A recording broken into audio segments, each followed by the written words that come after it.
लोकसभेच्या मतदारसंघांची पुनर्रचना 2011च्या जनगणनेनुसार होणार आहे। याबाबत केंद्रीय मंत्री अमित शहांनी विविध पक्षांच्या खासदारांशी चर्चा केली आहे। नवी जनगणना 1 मार्च 2027 पर्यंत पूर्ण होणार आहे। मात्र संघाची पुनर्रचना करण्यास 2 ते 3 वर्ष लागू शकतात आणि त्यामुळे 2011च्या जनगणनेनुसार लोकसभा मतदारसंघांची पुनर्रचना होईल। तसंच केंद्र सरकार या अधिवेशनामध्ये महिला आरक्षण कायद्यामध्ये दुरुस्ती विधेयक आणणार असून यामुळे महिला खासदारांची संख्या ही 1/3 पर्यंत वाढवण्याचा प्रस्ताव आहे।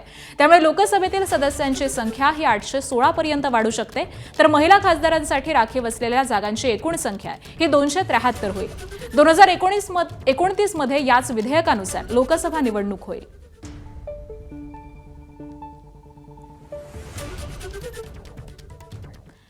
तर मतदारसंघ फेररचनेनंतर काय काय बदल होतील ते देखील आपण जाणून घेऊयात। सध्याची खासदारांची संख्या आहे 543, तर फेररचनेनंतरची ती संख्या असणार आहे 816।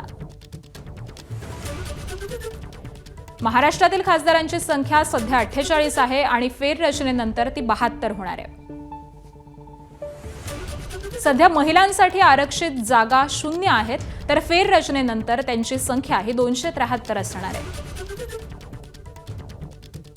सध्या अनुसूचित जातींसाठी 84 जागा आहेत, फेररचनेनंतरची संख्या 126 इतकी असेल।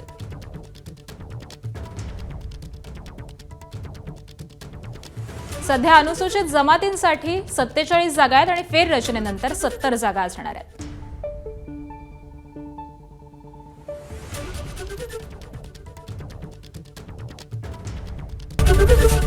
एबीपी माझा, उघडा डोळे बघा नीट।